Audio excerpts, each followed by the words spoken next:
이재현 CJ 회장이 횡령 탈세 혐의로 파기환송심에서 징역 2년 6개월의 실형을 선고받았습니다. 재벌 집행유예 공식이 깨졌다는 분석이 나오고 있는데요. 이 회장은 건강이 좋지 않아 구속 기소된 후 줄곧 구속 집행 정지 상태로 재판을 받아왔죠. 검찰에 처음 출석할 때와 비교해봐도 갈수록 쇠약해진 모습이었는데요. 영상으로 함께 보시죠. 지난 2013년 6월 25일 검찰에 출석하는 모습입니다. 이재현 회장, 이때만 해도 비교적 건강한 모습인데요. 기자들의 질문에 이렇게 답하기도 했습니다. 국민 여러분께 심려를 끼쳐드려서 대단히 죄송합니다. 그리고 이듬해 2월 법원에 출석하는 이재현 회장, 검찰 출석 때와는 달리 보시는 것처럼 휠체어가 등장했습니다. 자, 마스크와 모자로 얼굴을 가린 채 휠체어를 타고 이동했는데요. 이 회장은 구속 수감 뒤 2달 만에 만성 신부전증으로 심장 이식 수술을 받았습니다. 이후 이재현 회장의 건강은 점점 더 악화됐습니다. 자, 지난해 9월의 모습입니다. 항소심 선고 공판 때인데요. 법원의 모습을 드러낸 이재현 회장은 아예 침대에 누워서 법원에 나타났습니다. 그리고 어제 파기환송심이 열렸는데요. 자, 차에서 내리고 있는 모습입니다. 상당히 말라 보이는 모습인데요. 체중도 20kg 정도 준 것으로 알려졌습니다. 부축을 받으면서 등장한 이재현 회장에게 결국 실형이 선고됐습니다. 재벌 총수는 집행유예라는 관행이 깨진 건데요. 이 회장은 건강 문제로 내년 3월까지 구속 집행이 정지된 상태여서 법정 구속되진 않지만 대법원에서 형이 확정되면 이미 구속 수감됐던 100여일을 빼고 나머지 2년 2개월의 실형을 살아야 합니다.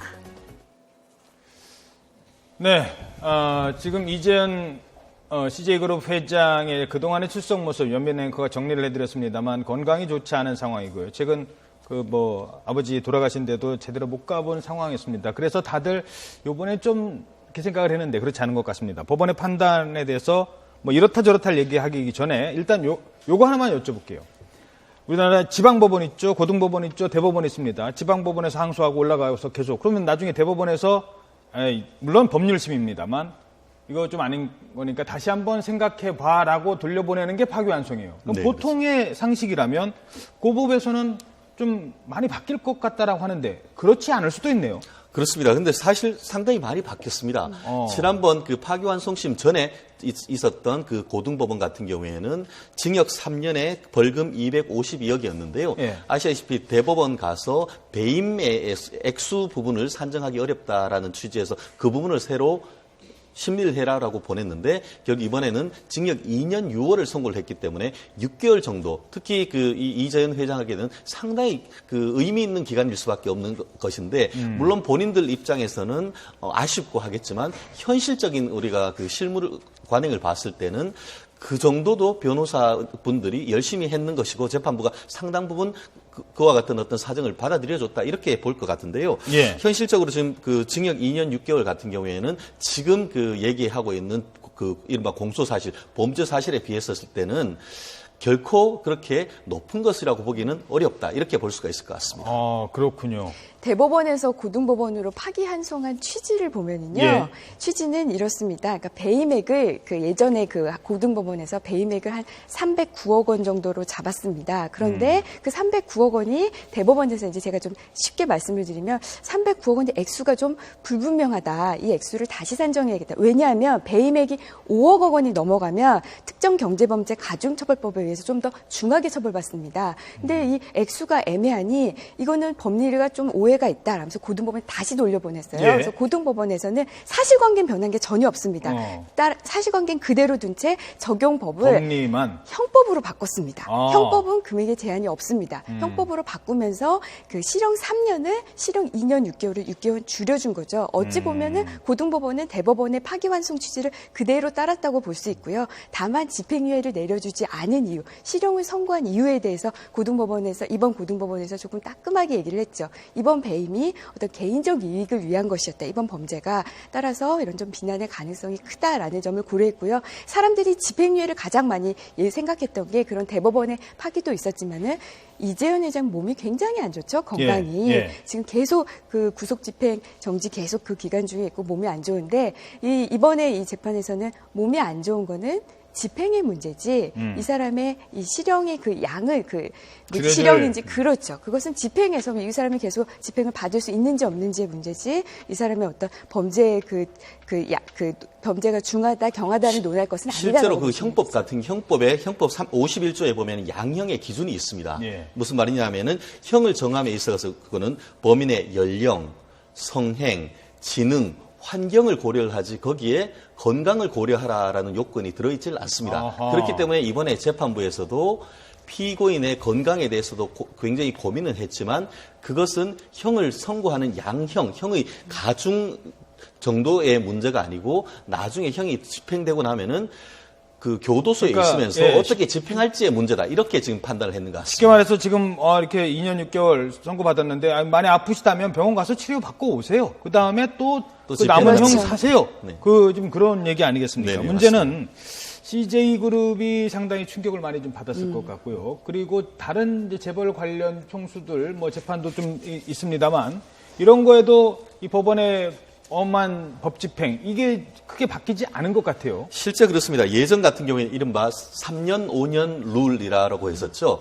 징역 3년에 집행유예 5년 이렇게 선고하는 케이스가 실제 많았고 예전 같은 경우에 김승현 하나그룹 회장 같은 경우에도 징역 3년에 집행유예 5년 받은 케이스가 있고 강덕수 전 STX 사장 같은 경우에도 마찬가지고 그 외에 최근에 있었던 윤석금 웅진그룹 회장 같은 경우에도 보면 집행유예 징역 3년에 집행유예 5년 이렇게 했었는데 그럼에도 불구하고 최근에 와서는 그와 같은 솜방망이 처벌에 대한 관행에 대해서 굉장히 많이 바뀌는 케이스가 있었죠. 예전 같은 경우에는 황제 노역이나 이렇게 하면서 유존무죄, 무전유죄 논란에서 상당 부분 비껴나가는 판결이 있었는데 이번 케이스 또한 제가 생각하기에 이번 같은 경우에는 이른바 재벌 오너 그룹이 기업 사유화에 대해서 브레이크를 건 판결이다. 저는 이렇게 지금 평가를 하고 있는데 기업 사유에 대해서 사유화에 대한 걸었다. 브레이크를 걸었다고 하고 있는데 예. 앞으로 또 이와 같은 법원의 단호한 기조가 유지될 가능성이 높기 때문에 아하. 실질적으로 이번에도 실형을 선고하면서도 본인들도 많이 고민을 했지만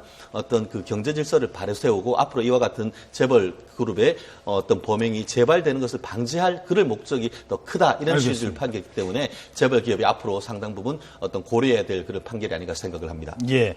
이 회장 측은 판결에 불복해서 재상고하겠다고 밝혔습니다. 그런데 이 재상고를 대법원이 받아들이지 않으면 다시 이제 교도소로 가야 되는 건가요? 지금 구속 집행 정지 기간 중에 있죠. 그게 예. 이제 내년 3월에 끝나는데요. 대법원에서 이제 재상고를 한다고 이제 입장을 밝혔고요. 이재현 측에서는 재상고가 제 개인적인 의견으로는 기각될 가능성은 커 보입니다. 딱 이렇게 법리 싸움이 왜냐하면 아까 말씀드린 대로 이번에 고등법원에서 대법원 파기환송 그 취지대로 판결을 했다고 아하. 보이거든요. 그래서 재상고될 가능성이 커 보이는데요. 재상고가 된다고 하면 재상고가 기각이 되고 그다음에 집행 정지 기간이 끝나면은 이제 다시 실형을 살아야겠죠. 이렇게 되면 내년 3월 21일에 이재현 회장은 다시 교도소에 수감이 될 가능성이 큽니다. CJ그룹 변호사시니까 CJ그룹이 지금 한창 잘 나가요.